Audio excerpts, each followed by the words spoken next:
नमस्कार दोस्तों, हमारे YouTube चैनल डिजिटल लर्निंग में आपका हार्दिक स्वागत है। दोस्तों, जैसा कि आपको आशा और उम्मीद है हमारी YouTube चैनल से खूब सहायता मिली होगी। दोस्तों, मैंने पिछले वीडियो में आपको संविधान की 5 अनुसूचियां बता दी थी। अब इस वीडियो में मैं आपको आगे की संविधान की अनुसूचियां बताने जा रहा हूं। दोस्तों, छठवीं अनुसूची में असम, मेघालय, त्रिपुरा,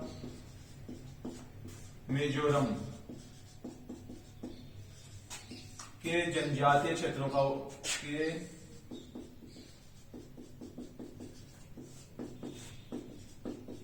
के प्रशासन का उल्लेख है।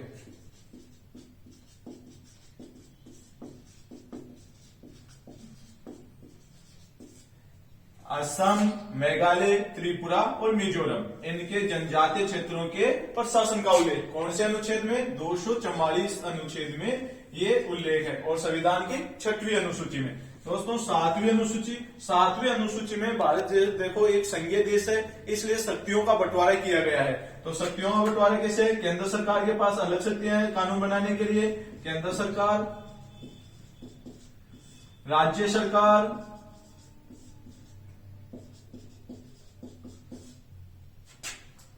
केंद्र सरकार जो कानून बनाती है वो है संसूची।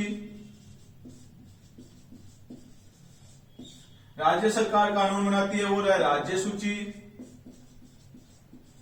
और एक है समवर्ती सूची, जिस पर दोनों कानून बनाती है। केंद्र सरकार भी कानून बनाती है और राज्य सरकार भी कानून बनाती है, लेकिन दोनों का जब टकराव होता है तो केंद्र सरकार का कानून मान्य होता है। संघ सूची में वर्तमान समय में 100 विषय हैं। दोस्तों, 100 विषयों पर कानून केंद्र सरकार बनाती है।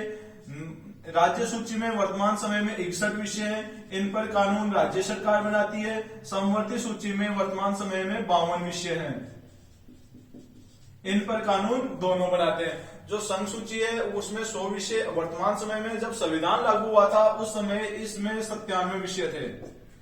राज्य सूची में जब संविधान लागू हुआ था उस समय 66 विषय थे, लेकिन वर्तमान में कितने हैं? 61 विषय हैं। इनमें से जो 5 विषय हैं वो इसमें जोड़ दिए गए, क्योंकि वर्तमान में इसमें 47 विषय थे।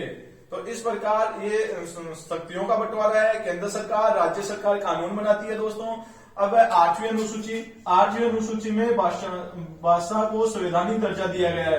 कुछ भाषाओं को संवैधानिक दर्जा,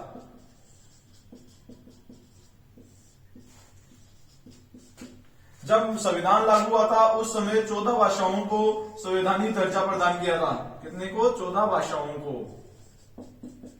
वर्तमान समय में 22 भाषाओं को संवैधानिक दर्जा दिया गया है।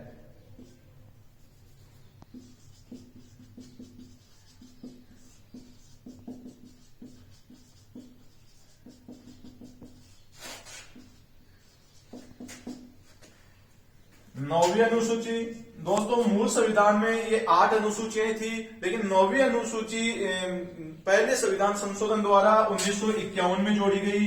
1951 में इसमें भूमि सुधार जोड़ा गया है। भूमि सुधार तथा साथ में ही यदि 9वीं अनुसूची में कोई विषय डाल दिया जाता है तो उसका न्यायिक पुनरावलोकन नहीं हो सकता। जैसे तमिलनाडु का आरक्षण, उसको 9वीं अनुसूची में डाला हुआ है। तो इस प्रकार 9वीं अनुसूची भूमि सुधार और जो विषय इसमें डाल देते हैं उसका कभी न्यायिक पुनरावलोकन नहीं हो सकता। 10वीं अनुसूची।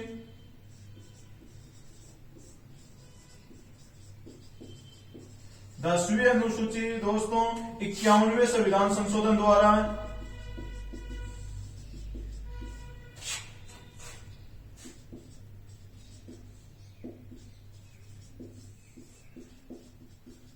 1985 में जोड़ी गई। राजीव गांधी की सरकार थी। राजीव गांधी ने 1985 में 9वीं अनुसूची को जोड़ा। यह दल बदल से संबंधित है,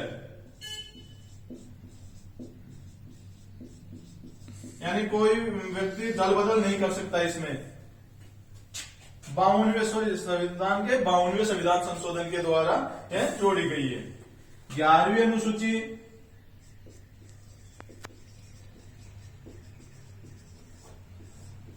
11वीं अनुसूची दोस्तों 73वें संविधान संशोधन द्वारा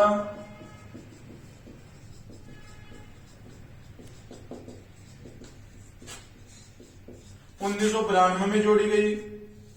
इसमें पंचायती राज को संवैधानिक दर्जा दिया गया। दोस्तों, जो पंचायती राज है वो उसको संविधान में लिखा गया, संवैधानिक दर्जा दिया गया है। किसको? पंचायती राज को।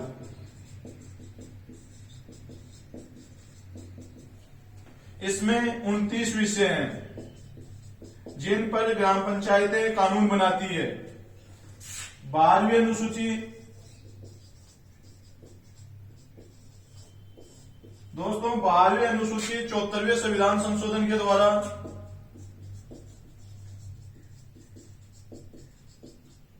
जोड़ी गई। इसमें नगर निकायों को संवैधानिक दर्जा दिया गया है। नगर निकायों को संवैधानिक दर्जा। इसमें 18 विषय हैं जिन पर नगर निकाय कानून बना सकते हैं। इस प्रकार दोस्तों ये हमारी 12 अनुसूचियां थी। हमारे YouTube चैनल से आपको खूब सहायता मिलेगी। नमस्कार दोस्तों।